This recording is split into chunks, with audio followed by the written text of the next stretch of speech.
ஒரு ரெஜிஸ்டர் போட சொன்னாங்க. ரெஜிஸ்டரில் வந்து கேட்டாங்கன்னா என்ன கேட்குறாங்க, வாண்டட் மட்டும் இல்லை, வந்தது வாங்கினாரா இல்லையா.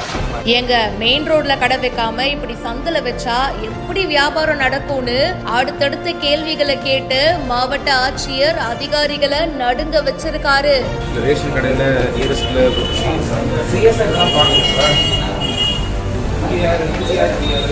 விழுப்புரம் மாவட்டம் செஞ்சி அடுத்த அப்பம்பட்டு மற்றும் செஞ்சி திருவண்ணாமலை சாலை காந்தி பசார்ல இருக்கிற தொடக்க வேளாண்மை கூட்டுறவு சங்கத்துடைய சார்பில் செயல்பட்டு வரும் முதல்வர் மருந்தகத்துடைய செயல்பாடு பத்தி விழுப்புரம் மாவட்ட ஆட்சித்தலைவர் ஷேக் அப்துல் ரஹ்மான் நேர்ல போயிட்டு ஆய்வு பண்ணியிருக்காரு. தேதி வாரியா விற்பனை குறித்த பட்டியலை கம்ப்யூட்டர்ல வந்து ஆய்வு பண்ணியிருக்காரு. 9 மணி வரைக்கும் கடையை வந்து இயக்கணும் அப்படின்னு சொல்லியிருக்காரு. மெயின் ரோட்ல இருந்தாதானே மக்களுக்கு தெரியும். இப்படி சந்தில வந்து இந்த மருந்தகம் வச்சு எப்படிங்க அது மக்களுக்கு தெரியும், எப்படிங்க வியாபாரம் நடக்கும் அப்படின்னு அடுத்தடுத்த கேள்விகளை கேட்டிருக்காரு. பதட்டத்துல ஊழியர்கள் பதில் சொல்ல தடுமாறி இருக்காங்க.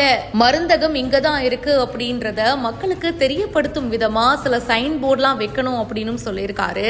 மக்களுக்கு கடை எங்க இருக்குன்னு தெரிஞ்சாதான வியாபாரத்தை பெருக்க முடியும் அப்படின்னு அறிவுரை சொல்லியிருக்காரு. இந்த வீடியோ இப்ப சமூக வலைத்தளங்கள்ல வேகமா பரவிட்டு இருக்கு. இத பத்தி உங்களுடைய கருத்துக்களை ஷேர் பண்ணுங்க. இப்பவே ஃபாலோ பண்ணுங்க.